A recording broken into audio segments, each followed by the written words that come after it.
L'éthique de la psychanalyse, leçon du 11 mai 1960.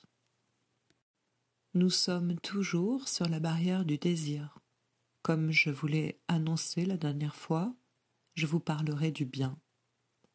Le bien a toujours eu à se situer quelque part sur cette barrière. C'est la façon dont l'analyse vous permet d'articuler cette position dont il s'agira aujourd'hui. Je vous parlerai donc du bien. Peut-être je vous en parlerai mal, ce n'est pas un jeu, au sens où je n'ai pas tout le bien possible à vous dire du bien. Je ne vous en parlerai peut-être pas si bien que cela, faute d'être moi-même aujourd'hui tout à fait assez bien pour le faire à la hauteur de ce que le sujet comporte. Mais l'idée de la nature, après tout ce que je vous en dirai, fait que je ne m'arrête pas à cette contingence accidentelle. Je vous prie simplement de m'en excuser si vous ne vous en trouvez pas, à la fin, tout à fait satisfait. Cette question du bien est aussi proche que possible, après tout, de notre action. Tout ce qui s'opère d'échange entre les hommes, plus encore une intervention du type de la nôtre, a coutume de se mettre sous le chef, sous l'autorisation du bien. C'est là la perspective sublime, voire sublimée.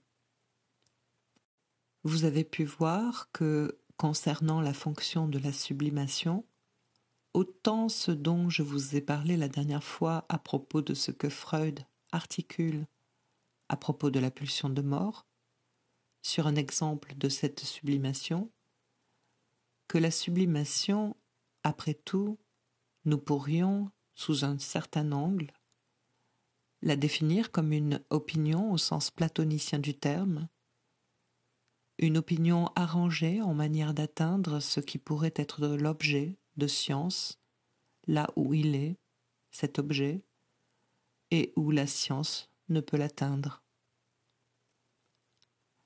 Une sublimation, quelle qu'elle soit, et jusqu'à cet universel lui-même, le bien, peut être considéré momentanément, dans cette parenthèse, d'être une science truquée.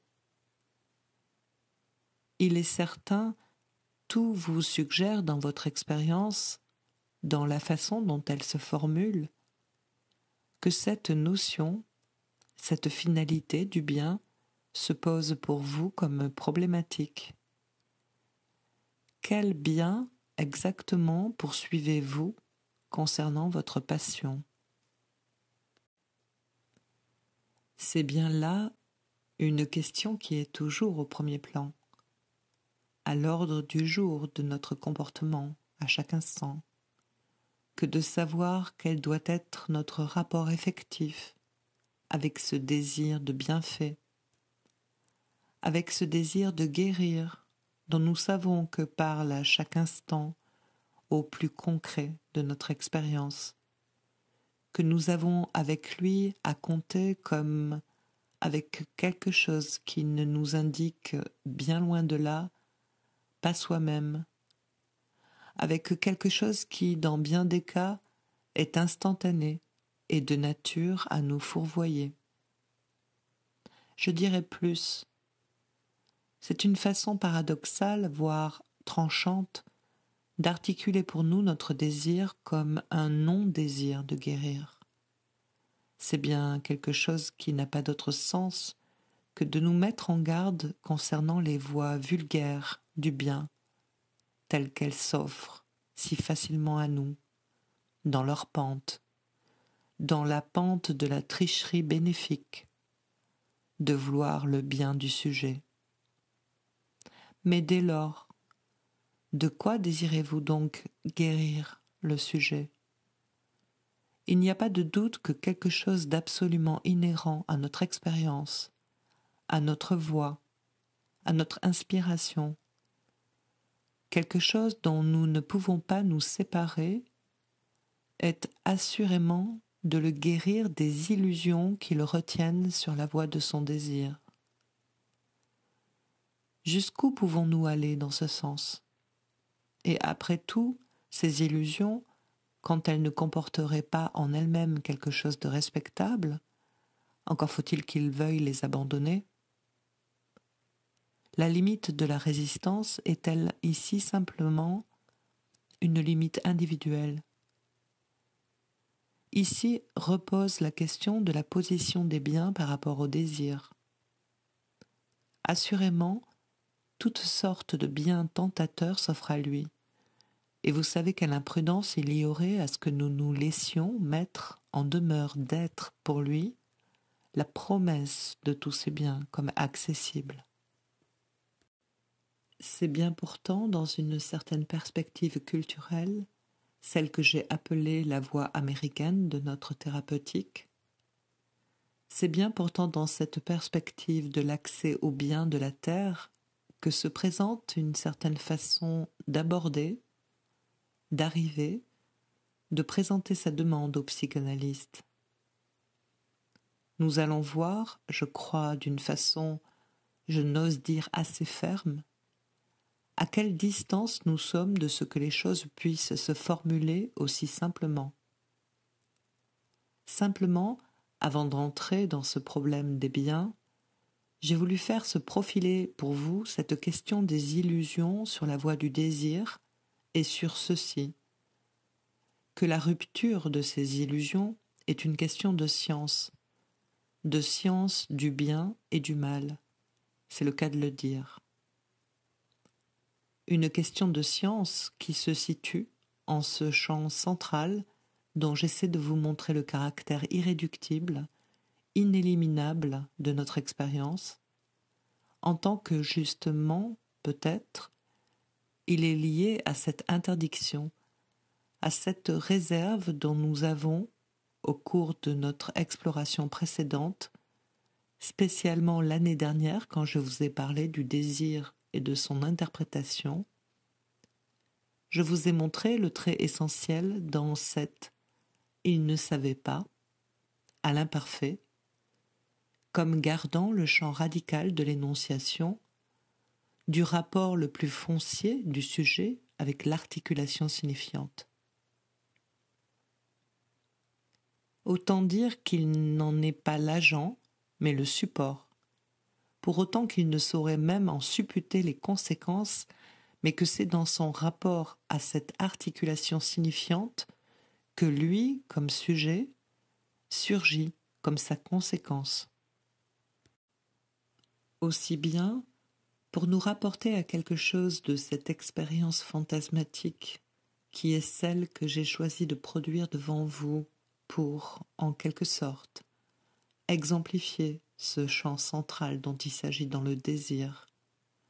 N'oubliez pas ces moments de création fantasmatique dans le texte de Sade, où il est proprement articulé que la plus grande cruauté en face du sujet est précisément ceci, que son sort soit agité devant lui, lui le sachant, que comme cela, elle s'exprime dans les termes de cette jubilation diabolique, y rencontre sa lecture quasiment intolérable. C'est devant ces malheureux que se poursuit ouvertement le complot qui les concerne. La valeur du fantasme est ici de suspendre, pour nous, le sujet à l'interrogation la plus radicale, dont la responsabilité tient à un certain « il ne savait pas » dernier. Pour autant que s'exprimant ainsi à l'imparfait, déjà, la question posée le dépasse. Je vous prie ici de vous rappeler l'ambiguïté que révèle l'expérience linguistique au sujet de cet imparfait, qu'en français, quand on dit « un instant plus tard, la bombe éclatait », ceci pour vouloir dire deux choses opposées, ou bien qu'effectivement elle a éclaté, ou bien que précisément quelque chose est intervenu, ce qui fait qu'elle n'a pas éclaté. Nous voici donc sur le sujet du bien.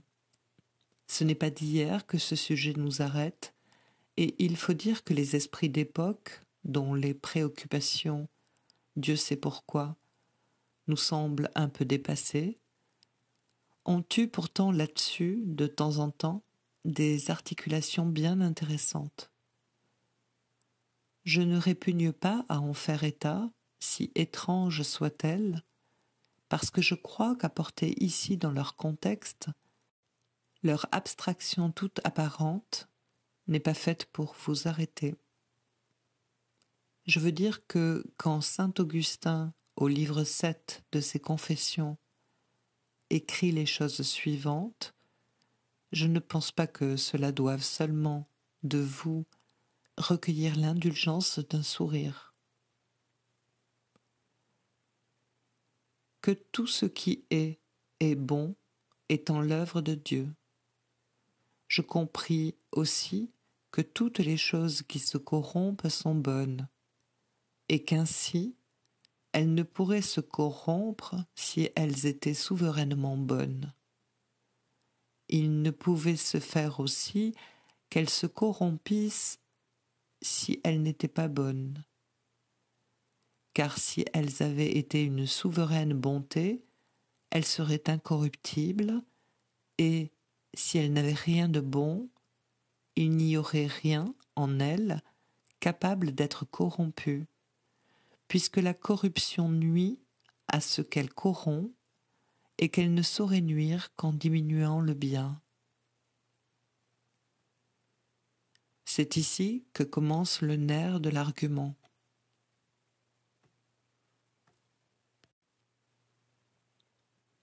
Ainsi, où la corruption n'apporte point de dommage, ce qui ne peut se soutenir, où toutes les choses qui se corrompent perdent quelque bien, ce qui est indubitable. Que si elles avaient perdu tout ce qu'elles ont de bon, elles ne seraient plus du tout. Autrement, si elles subsistaient encore sans ne pouvoir plus être corrompues, elles seraient dans un état plus parfait qu'elles n'étaient avant d'avoir perdu tout ce qu'elles ont de bon, puisqu'elles demeureraient toujours dans un état incorruptible. Je pense que vous saisissez le nerf, voire l'ironie de l'argument, et aussi bien que c'est précisément de cela dont nous posons la question. S'il est intolérable de s'apercevoir qu'au centre de toute chose est soustrait tout ce qu'elles ont de bon, que dire de ce qui reste, qui puisse être encore quelque chose, autre chose? La question retentit à travers les siècles et les expériences. Et dans la même édition de Sade que je vous ai indiquée les dernières fois, de l'histoire de Juliette, au chapitre 4, pages 29 et 30, c'est là même une question que nous trouvons, à ceci près qu'elle est menée, et comme elle doit l'être, avec la question de la loi. Et cela non moins singulièrement, je veux dire bizarrement. Et c'est cette bizarrerie sur laquelle je désire arrêter votre esprit, parce que c'est la bizarrerie même de la structure dont il s'agit. Sade écrit « Ce n'est jamais dans l'anarchie que les tyrans naissent. Vous ne les voyez s'élever qu'à l'ombre des lois, s'autoriser d'elles. Le règne des lois est donc vicieux. Il est donc inférieur à celui de l'anarchie. La plus grande preuve de ce que j'avance est l'obligation ou est le gouvernement de se plonger lui-même dans l'anarchie quand il veut refaire sa constitution. Pour abroger ces anciennes lois, il est obligé d'établir un régime révolutionnaire où il n'y a point de loi. Dans ce régime, naissent à la fin de nouvelles lois, mais le second est nécessairement moins pur que le premier puisqu'il en dérive, puisqu'il a fallu opérer ce premier bien, l'anarchie, pour arriver au second bien, la constitution de l'État.